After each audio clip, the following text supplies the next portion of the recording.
للنبي الكريم والصحابة الكرام ولجميع المسلمين والمسلمات والمؤمنين والمؤمنات الأحياء منهم والأموات بسر الفاتحة.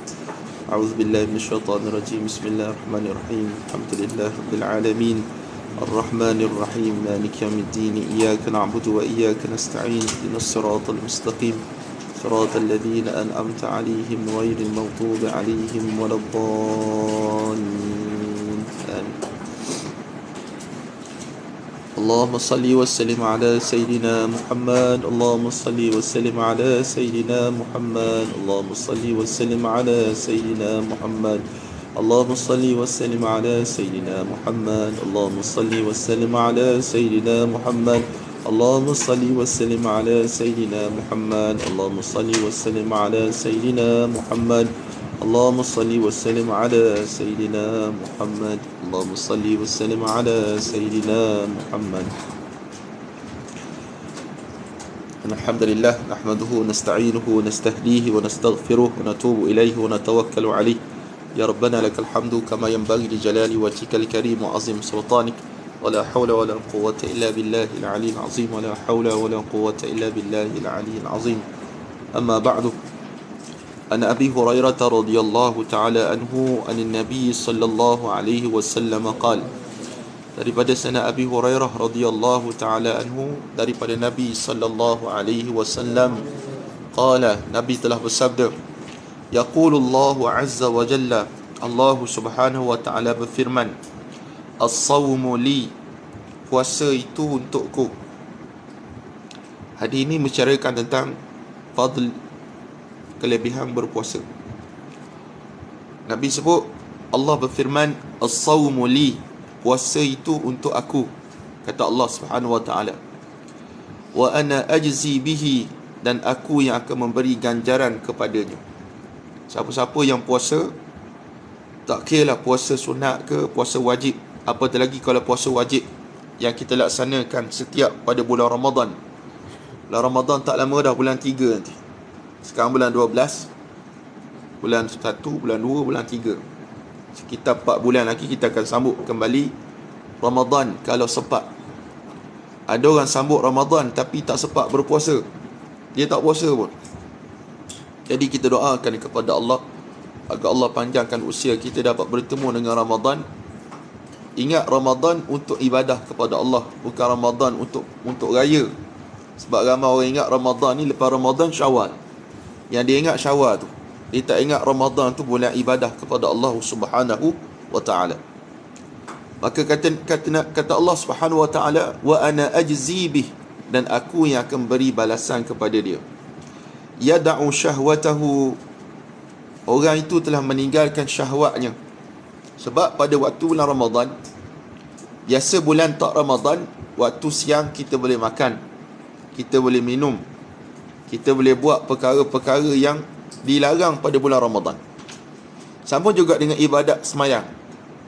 Waktu kita solat, bermula dengan takbiratul ihram sampailah kepada salam, segala perbuatan yang boleh dilakukan menjadi haram ketika mana semayang.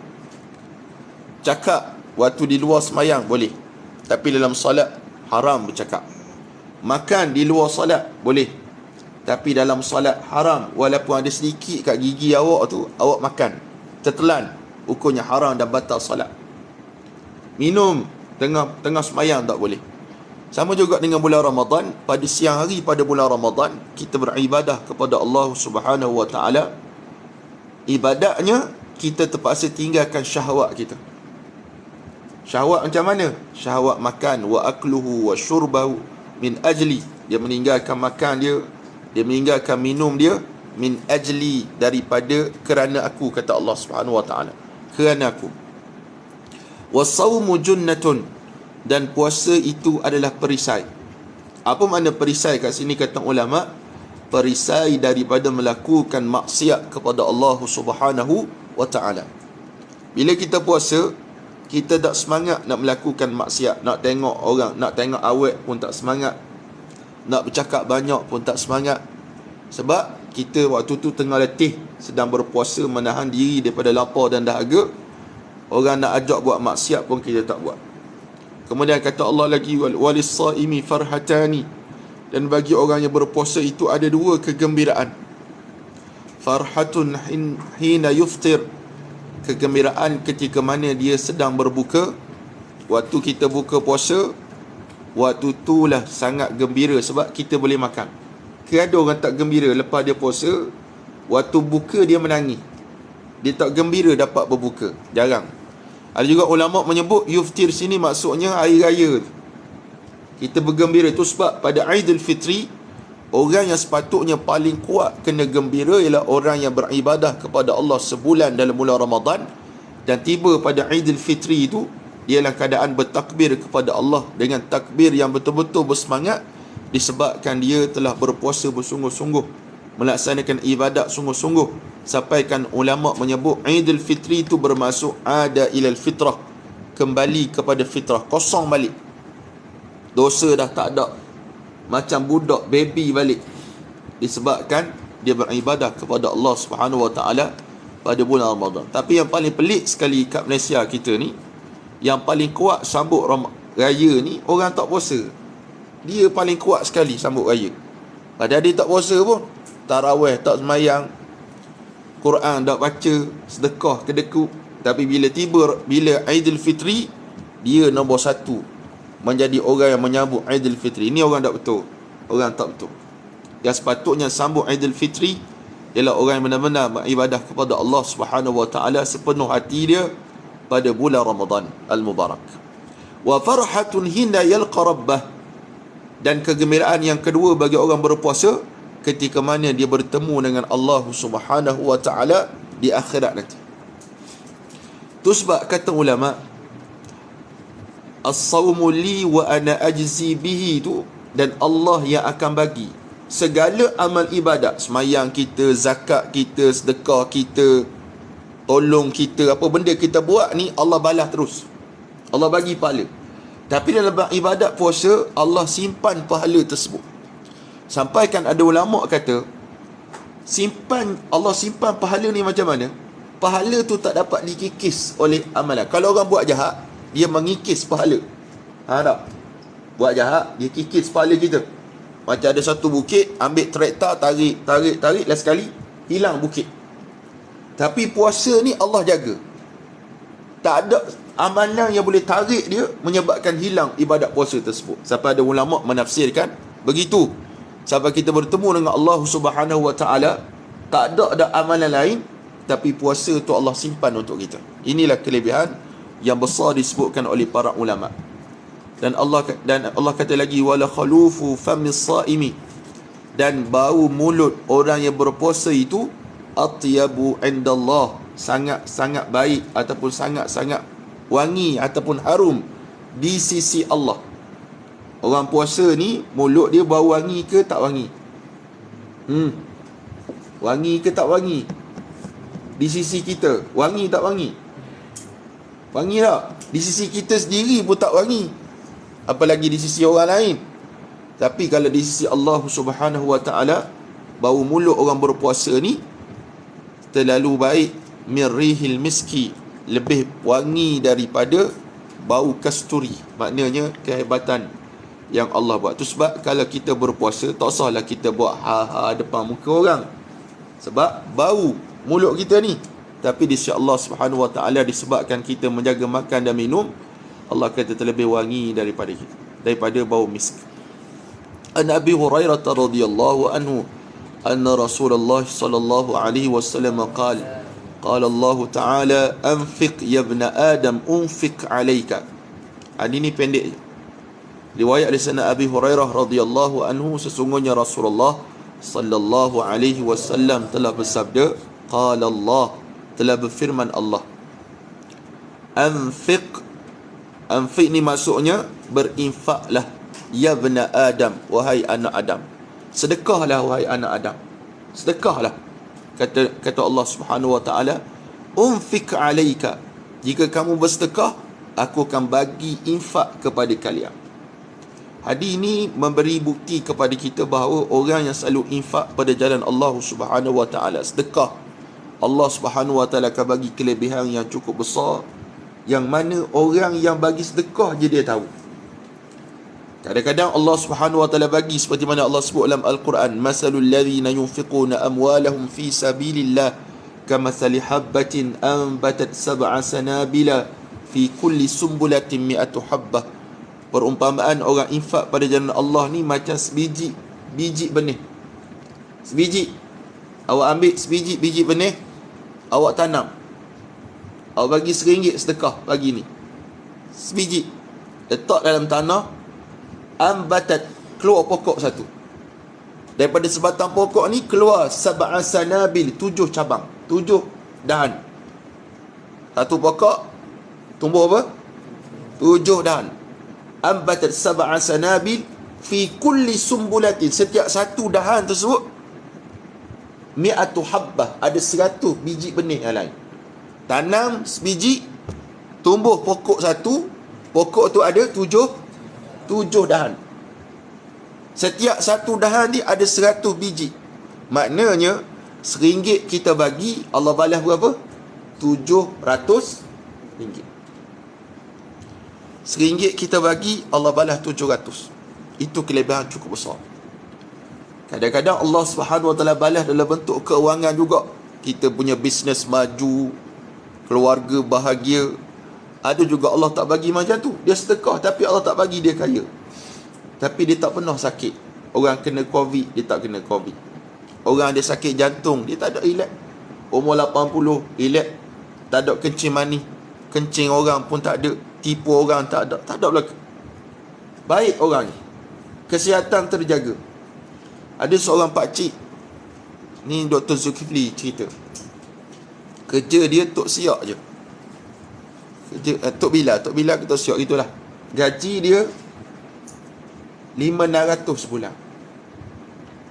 Sikit ke banyak tu? Sikit. 500. Ustaz baru kahwin dulu gaji RM450. Sikit ke banyak? Sikit. Tapi sikit tersebut akan jadi barakah, berkat kalau kita buat kerja dengan baik. Pakcik ni dia ada anak 3 orang. Berapa orang anak? 3 orang. Anak dia ni semuanya, minta maaf, bukan anak 3 orang. Anak 3 orang. Anak dia semua gaji besar belaka. Tapi dia tetap seorang tok siap. Cuci masjid. Anak dia bagi duit setiap bulan berapa ribu, beribu-ribu bagi. Ni seorang bagi beribu, ni bagi ribu. Duit yang anak dia bagi, dia semua sedekah pada orang. Dia sedekah pada, kalau kita kat macam mana? Pakcik nak dia basikal sebiji je. Basikal sebiji, dia kata basikal itu, tayar tu tak pernah bocor. Walaupun sekali, sampailah betul-betul dia botak bau dia, pakcik tu tukar. Apa maksud dia? Allah Subhanahu wa taala jaga dalam bentuk itu. Kadang-kadang orang sakit, bila dia sedekah, sihat sakit dia. Ni ada hadis Nabi SAW sebut macam tu. Ada seorang sahabat bertemu Rasulullah, ya Rasulullah, saya sakit. Nabi kata balik, bersedekahlah. Dia pun balik, dia sedekah. Datang balik bertemu Rasulullah, ya Rasulullah, saya sakit lagi. Nabi kata balik, sedekah. Balik sedekah. Dia pun balik sedekah. Sebab sahabat dengar kata Rasulullah. Datang pula sekali lagi, ya Rasulullah, saya masih lagi sakit. Nabi kata balik dan bersedekah. Sahabat tak ada kata, Nabi ni tipu saya ni, main sedekah saja habis duit. Tak, sahabat faham bahawa bila Nabi sebut, betul lah. Kali ketiga dia balik dan sedekah, penyakit dia hilang. Takdir Allah Subhanahu wa taala, penyakit dia sembuh. Rupa-rupanya dengan bersedekah ni boleh hilangkan penyakit kita. Yang ni orang tak perasan. Yang orang perasan, bila sedekah, duit habis. Bila sedekah, orang akan puji aku. Bukan yang tu. Nanti ada belajar hadis nanti bagaimana antara orang yang awal dimasuk neraka Allah Subhanahu wa taala, salah satunya orang dermawan. Allah panggil ke akhirat nanti, "Hei fulan, bagaimana kamu gunakan nikmat yang aku berikan kepada kamu atas muka dunia dulu?" Dia kata, "Ya Allah, aku telah gunakan nikmat yang Allah yang kamu bagi kepada aku kuat bersedekah pada jalan Allah," kata orang tu. Maka Allah kata, "Kamu ni menipu. Kamu ni menipu," kata Allah. Kenapa pula menipu? Sebab kamu sedekah tu bukan sebab kerana aku. tapi kamu sedekah sebab nak suruh orang puji kamu, dan kamu telah dapat pujian tersebut. Ada juga orang yang sedekah kerana nak puji. Orang puji dia, oh bagus dia tu buat sedekah. Sebab apa orang puji dia? Sebab sekali dia sedekah, dia akan up dalam media sosial. Dia akan khabar pada kawan-kawan dia, aku sedekah dah tadi, Allah sikit je, dalam 1000 je, sikit je tu. Kawan kata sikit 1000, sikit je tu. Tak, biasa saya 10,000. Tengok orang puji dia, baguslah kamu. Dia pun rasa bangga. Maka orang macam ni ke akhirat nanti, kata Allah Subhanahu Wa Taala, Allah perintahkan malaikat seret muka dia, seret muka, bukan seret badan, seret muka dia, humban neraka Allah Subhanahu Wa Taala. Ini orang sedekah. Ada juga orang yang bersedekah, dia jenis suka mengungkit. Orang mari minta derma, haji tolong saya. Itulah orang suruh bekerja tak nak bekerja, badan sihat macam ni tak bekerja, apalah ni bla bla bla bla, dia bagi RM10. Dia bagilah keadaan manni wal adha, dalam keadaan dia mencela orang tersebut. Tu sebab kalau nak bagi sedekah, bagi, tak payah cela. Kalau tak nak bagi, jangan bagi. Sebab kalau kita bagi dalam keadaan mencela, bagi tapi kita cela orang tu, apalah malang, ni mesti sedikit ni, macam-macam, baik tak Aisyah? Sebab Allah kata, jangan kamu ikuti sedekah kamu bil manni wal adha, dengan celaan, dengan kata-kata yang menyebabkan orang sakit hati. Kalau tak nak bagi, tak usah bagi. Kalau tak nak bagi, tak usah bagi. Ni kita bagi sambil kita mencela. Ada juga yang bagi sambil mengungkit. Ada juga orang bagi sambil duk mengatakan, oh akulah paling hebat. Ini tak betul. Tu sebab Allah Subhanahu Wa Taala kata dalam Al-Quranul Karim, alladzina yunfiquna amwalahum fi sabilillah. Orang berinfakkan harta pada jalan Allah Subhanahu Wa Taala dalam keadaan dia senyap-senyap ataupun terang-terang. Senyap-senyap di sini kata ulama, iaitulah sedekah tatawwu', sedekah yang sunat. Terang-terang sedekah yang wajib, apa dia? Zakat tu tak apa, kita war-warkan pada orang, aku telah berzakat 10,000, ini zakat perniagaan aku. Kita war-warkan sebab apa? Bukan nak riak pada orang, tapi nak tunjuk kepada masyarakat bahawa dengan kita berniaga dapat mengeluarkan zakat dan sebagainya. Jadi dalam hadis yang kita bacakan pada pagi ini, Allah Subhanahu Wa Taala sebut dan bagi motivasi kepada kita, anfiq ya bna Adam unfiq alaika. Bersedekahlah wahai anak Adam, dan Allah akan bagi kepada kamu sedekah juga. Allah akan infak kepada kamu, dan infak Allah Subhanahu Wa Taala disebut sebagai tijaratan lan tabur, perniagaan yang tidak akan rugi selama-lamanya. Jadi moga Allah Subhanahu Wa Taala menjadikan kita di kalangan orang yang selalu bersedekah, rajin bersedekah. Macam kamu pergi sembahyang Jumaat, ada duit, bawa lah RM1, 50 sen ke, masuk dalam tabung, infak kerana Allah Subhanahu Wa Taala. Dan niatkan juga waktu kita infak tersebut, waktu bawa duit tu, niat juga, infak aku ini aku hadiahkan juga pada mak ayah aku, datuk nenek aku. Infak tak apa, 10 sen pun tak apa. 10 sen lebih bermakna daripada orang sedekah yang banyak yang tidak ada makna. Saya ada pernah cerita pada kamu bagaimana seorang ustaz, kawan ustaz, waktu dia buka madrasah dulu, dia pergi ke rumah orang kaya. Orang kaya ni Masya Allah besarnya rumah dia, keretanya banyak, membujur lalu, melintang patah, kereta banyak, rumahnya besar. Kawan kita datanglah sampai kat rumah, dia kata, kami datang nak minta derma untuk membuka madrasah. Maka orang depan tu dia tengah basuh kereta, lap kereta, orang kaya. Dia kata, sekejap saya tanya isteri saya. Rupanya takut bini. Saya tanya isteri saya, sebab ramai orang lelaki sangat takut bini, ataupun bini menakutkan. Itu dua tu, takut bini ataupun bininya menakutkan dia. Tak boleh buat apa, nak pergi semayang pun si kata tak payah pergi, tak payah pergi. Nak tengok bola, si kata jangan tengok, tak tengok. Punya takut pada ini satu musibah besar bagi orang lelaki. Jangan takut pada isteri. Isteri kena hormat pada suami, suami kena hormat pada isteri. Tu bukan takut, hormat. Jadi ketika tu isteri dia keluar, bila suami dia panggil, ayang ke apa dah dipanggil, keluarlah isteri dia. Kata, ada apa bang? Ni ada orang datang nak minta derma, kita nak bagi ke tak? Kita nak bagi ke tak? Padahal tu harta dia tu, rumah dia, harta dia. Dia tanya isteri dia, nak bagi ke tak? Tak nak bagi. Isteri dia kata, nantilah bang, lain kali lah. La ilaha illallah. Dengan kekayaan yang luar biasa. Dia bukan tukang kebun ni. Bukan yang jawab tu tukang kebun, tuan rumah ke daun. Lain kali lah bang. Lain kali lah. Isi saya kata lain kali lah. Kawan ustaz pun balik. Tak apalah. Sebab orang tak bagi lah. Kita nak merayu pula. Tolong tak boleh. Jatuh aib kita.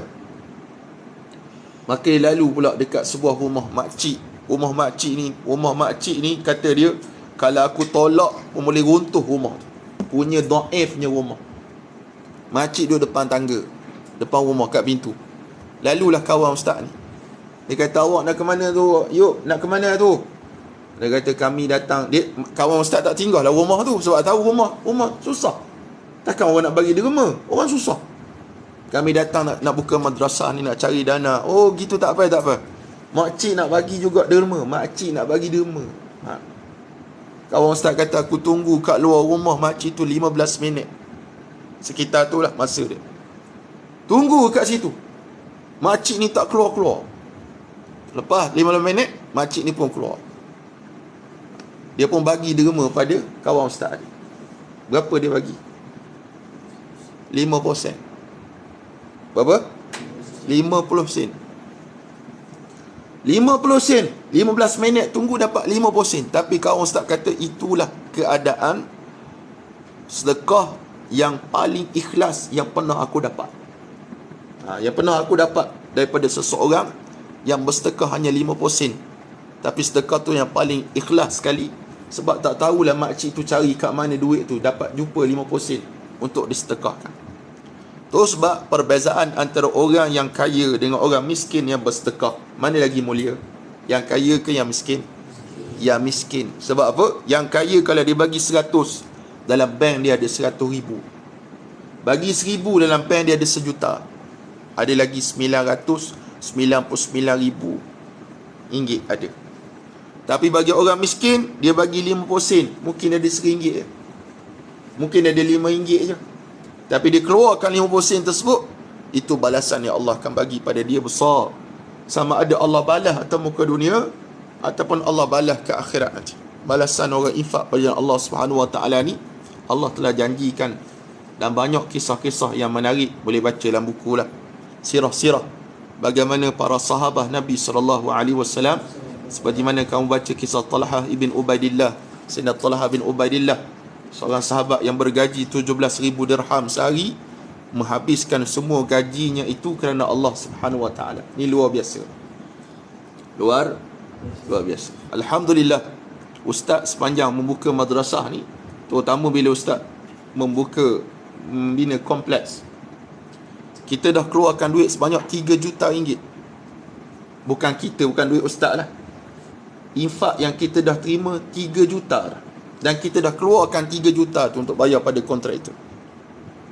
Daripada tahun lepas kita kumpul, sampailah sekarang 3 juta. Tak cukup lagi 3 juta, nak cari lagi sikit untuk bayar pada kontraktor. Harga barang naik dan sebagainya, kita nak masuk fasiliti. Maka Allah hadirkan ramai-ramai dalam penduduk Malaysia ni, Allah hadirkan insan-insan yang istiqamah, setiap hari ada infak RM10, RM1, 50 sen. Ada belaka. Ada yang infak banyak, ada yang infak sikit. Ada yang infak RM10 minta resit. Ada infak 50,000 resit tak minta. Macam-macam kita pernah jumpa manusia. Tak, jumpa manusia. Sama ada yang ikhlas, tak ikhlas tu terpulang dia kepada Allah Subhanahu Wa Taala. Cuma kita dah maklumkan, macam di Baitul Diyat sekarang ni, kalau kamu baca Quran dekat sini, bayangkan orang yang infak wakaf, makcik yang wakafkan rumah ni, harga asalnya 600,000, kita dapat 400,000, 200,000 dia wakafkan. Orang bagi derma pada kita ni, sepanjang masa kamu baca Quran tersebut, sepanjang itulah pahala berdesuk masuk pada buku catatan mereka. Itu sebab orang berebut nak wakaf. Sebab apa? Dia tahu balasannya sangat besar. Tapi nampak macam mudah, tapi sangat payah sebenarnya. Sebab dia melibatkan maruah seseorang. Nak, Assalamualaikum tuan-tuan, saya dah bawa tabung. Malu. Awak ingat ustaz gembira ke? Malu. Itu kena hargai. Bukan hargai ustaz, hargailah pengorbanan orang infak pada jalan Allah Subhanahu Wa Taala ni, untuk melahirkan anak-anak yang boleh menghafaz Al-Quran dengan baik, dan bukan untuk main-main datang kat sini. Belajar betul-betul. Termasuk oleh harapan mak ayah kamu yang bayar bulanan yuran tersebut, tolonglah balas balik dengan penuh bersungguh-sungguh. Jangan kuat main. Waktu rehat, kamu rehat betul-betul. Waktu belajar, belajar betul-betul. Jangan waktu belajar kamu main, waktu rehat kamu main, waktu tidur kamu main. Cuba hakkan masa bermain. Banyak membaca. Ustaz dah bagi pada kamu dulu Quran. Orang bagi Quran kecil, bawa ke mana-mana. Jangan masuk dalam tanda. Ulang hafazan. Itu je tugas kamu. Apa lagi kamu nak buat? Masak, ada tukang masak ustaz upah. Makan, takkan nak suruh ustaz tolong suap. Tengah makan betul-betul. Tu semua kena buat betul-betul. Mandi betul-betul. Ni mandi main-main. Berak pun main-main. Macam mana berak main-main? Duk bercakap dengan orang sebelah. Banyak ke? Sikit je hari ni. Berak boleh tanya orang. Banyak ke sikit? Mandi, betul-betul mandi. Belajar, betul-betul belajar. Tak usah waktu belajar kamu main. Waktu main kamu main-main. Ni tak betul lah tu. Kena berubah. Nak tingkatan 3, tingkatan 2 ni patut ada kesedaran dah. Dah matang dah. Tingkatan 1 mungkin tak matang lagi. Tak sunat ke benda. Tapi tingkatan 2, 3 dia ada kematangan dah. Dia ada inisiatif dia untuk berubah. Macam mana cara untuk lajukan hafalan. Tu semua kena buat. Kalau harap pada ustaz-ustaz je memang tak mampulah. Sebab bukan boleh pantau kamu sepanjang masa. Masing-masing ada tanggungjawab. Ni asyik duk termenung nak balik, nak cuti. Nak balik, nak cuti. Buat sekolah sendiri. Ambil kayu-kayu, buat sekolah. Awak jadi mudir, awak jadi pelajar, awak jadi warden, awak jadi tukang masak. Sendiri. Sendirian berhak, senang. Tapi waktu korang belajar ke institusi, mana-mana institusi, belajar betul-betul. Belajar betul-betul. Tak malu kita. Habis 3-4 tahun, satu benda tak dapat. Ini satu masalah. Paling kurang kamu dapatlah sesuatu benda yang sangat berharga untuk bawa keluar. Nilai yang baik. Kita ada abang-abang senior kamu. Walaupun dulu mungkin dia ada masalah. Tengok Imran. Walaupun duduk kat luar, dia boleh habiskan 30 juzuk hafalan dia. Bayangkan, punya bersungguh dia. Dan setakat dapat nombor 2 peringkat negeri hafazan Quran. Tu Baitul Diak punya keluaran. Kita nak macam abang-abang yang kamu ni. Nak generasi tu. Ustaz sangat suka generasi pertama sebab dia banyak kelebihan. Salah satunya yang paling ustaz teringat sekali, adab mereka tu sangat hebat. Adab kena atasi segala-galanya. Tak ada adab, kelaut kita. Walau kamu tak cerdik, tapi adab kamu terbaik, kamu orang terbaik. Tapi kalau kamu cerdik, adab kosong. Tak ada apa-apa. Boleh faham? Jadi 2-3 hadis yang kita baca pada hari ini, semoga Allah menjadikan kita di kalangan orang yang yastami'una al-qawla fayattabi'una ahsanah. Hadza billahi taufiq wa sallallahu ala sayyidina Muhammadin wa ala alihi wa sahbihi wa baraka wa sallama walhamdulillahi rabbil alamin. Ada soalan?